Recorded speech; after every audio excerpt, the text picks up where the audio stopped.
তো কাউকে দিয়ে দিচ্ছি সবসময় দেয় না এগুলো আমরা অন্য সব রাইডে দিচ্ছি ছোট ছোট গুলো আছে মানে ধরো যে এরকম একটা এগুলো আছে না যেটা যে একটা বল বল না না লাইক টেবিল পিং পং এর মতো একটা আছে না ওই যে যেখানে আমরা নাচছিলাম ওইখানে যে তোমরা একটা না না ওটা আমাকে আজমাইন দিয়ে দিয়েছিল ওটা মেবি আজমাইন দিয়েছিল কারণ আজমাইন খেলতে চাচ্ছিল ওইটা আমি খেলতে চাচ্ছি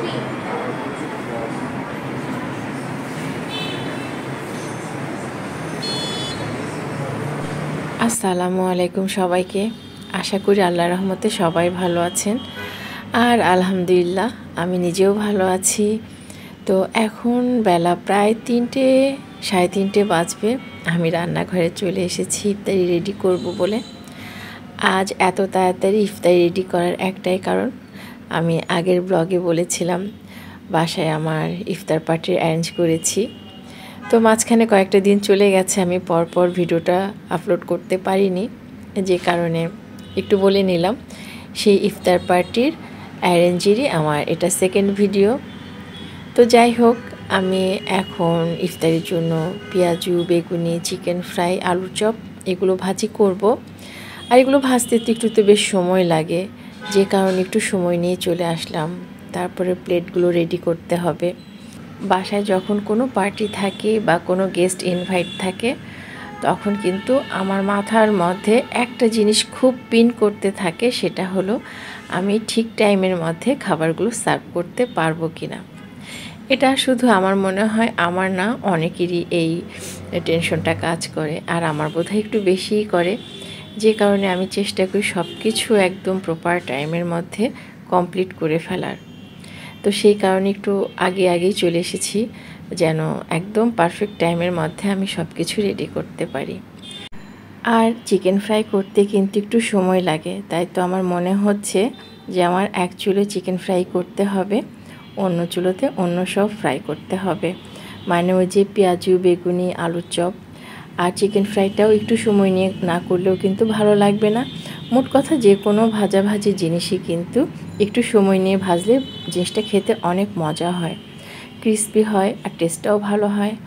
আর তাড়াহুড়ো করে যদি একটু জাল বাড়িয়ে দিয়ে ভাজা যায়, তাহলে কিন্তু জিনিসটা উপর থেকে ফ্রাই হয় ঠিকই, কিন্তু অতটা মজা হয় না। আর এদিকে আমার আলুর চপ করতে গিয়ে তেলের উপরে কিন্তু ছোট ছোট অনেক ভাজার জিনিসগুলো যোগ হয়ে যাচ্ছে তেলের সাথে। আর এই তেলটা আমার বারবারই ক্লিন করে নিতে হচ্ছে। আমার কেন যেন তেলের ভেতরে যদি ভাজার ছোট ছোট অংশগুলো থাকে, তাহলে দ্বিতীয়বার সেই তেল আমার কোনো কিছু ভাজতে ইচ্ছে করে না। এটাও আমার বলে একটা সমস্যা। যাই হোক, তো আলুর চপটাও মোটামুটি আমার কিন্তু ভাজা হয়ে গেছে। এখন আমি আবারও তেলটা ক্লিন করে নিব, তারপর বেগুনিটা ভাজবো। আর সবচাইতে মজার কথা কি জানেন, আমার কেন যেন বেগুনিটা একদমই ফুলতে চায় না। ফুলে কিন্তু একটা সুন্দরভাবে ফুলে ওঠে না বেগুনিটা, ওইটা হয় না। কিন্তু আজ যেন আল্লাহর অশেষ রহমতে বেগুনিগুলো আমার কিন্তু অনেক সুন্দর হয়েছিল, একদম ফুলে টুবু হয়েছিল। আমি খুবই খুশি হয়েছিলাম। আমি খুব টেনশনে ছিলাম, অন্য সব কিছু নিয়ে আমার কোনো টেনশন ছিল না, তবে বেগুনিটা নিয়ে আমার একটু টেনশন ছিল যে বেগুনিটা সুন্দর মতো ভাজা হবে কি না। তো আলহামদুলিল্লাহ বেগুনিটা অনেক সুন্দর ভাজা হয়েছিল।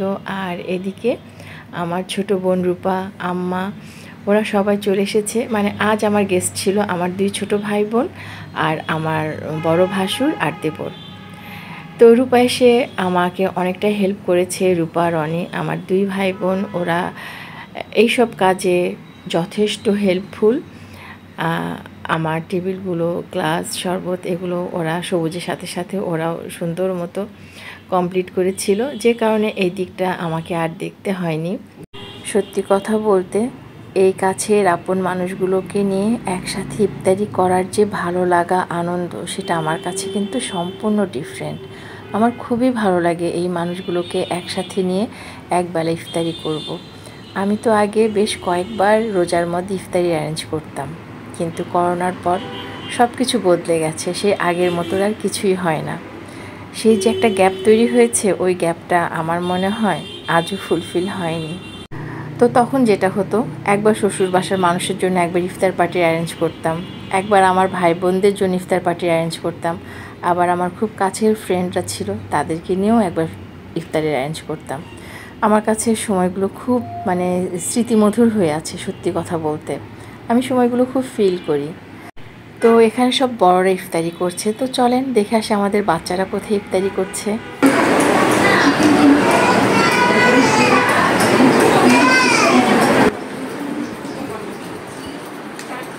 বাচ্চা তোমাদের কিছু লাগবে? জুস, কফি, চিকেন ফ্রাই লাগবে, ল্যাম রোস্ট, ভাবি কিছু লাগবে? লাগবে। কি লাগবে? সব তাহলে ওয়েট করেন, আপনার প্লেট তো ফাঁকা হয়ে গেছে, নিয়ে আসছি। কিছু নাই। এই যে লোপা, তোমার কিছু লাগবে? ঠিক আছে সব কিছু। আর এদিকে ইফতারির পরপর সবাই চা খাবে, তো কিচেনে এসে প্রথমেই কিন্তু আমি চাটা বসিয়ে দিয়েছি চুলোয়। আর গরুর গোশটা যেহেতু আমি দুপুরেই কষিয়ে রেখেছিলাম, ফুল কমপ্লিট করার জন্য গরুর গোশের প্যানটাও চুলোয় বসিয়ে দিয়েছিলাম। আর আলহামদুলিল্লাহ গোশটা আমার কমপ্লিট হয়ে গেছে, সাথে পোলাওটাও কিন্তু আমি রান্না করে ফেললাম। যেহেতু রোজার দিন আর সবাইকে আমি একটু তাড়াতাড়ি ডিনার দিয়ে দিব যেন সবাই ফ্রি হয়ে যায়। নামাজ তো আছেই, তার সাথে রেস্টেরও একটা ব্যাপার আছে, আবার সেহরিতে উঠতে হবে, তাই খাবারটা কমপ্লিট হয়ে গেলেই যে যার মতো রিল্যাক্স হয়ে যাবে আর কি। আর ইফতারির পর সবাই নিজেদের মতো করে বসে একটু গল্প টল্প করছিল, আর আমিও কাজের ফাঁকে ফাঁকে সবার সাথে একটু ঘুরে ফিরে দেখা করে নিচ্ছিলাম। তো ভিউয়ার্স, এই ছিল সেদিন ইফতার পার্টির আমার ফুল ভিডিও। আজ আমি আপনাদের সাথে শেয়ার করলাম। ভিডিওটা কেমন লাগলো অবশ্যই কমেন্টে জানাবেন, আর ভালো লাগলে সবসময়ের মতো আবারও বলবো লাইক, কমেন্ট এবং শেয়ার করে আমার পাশে থাকবেন।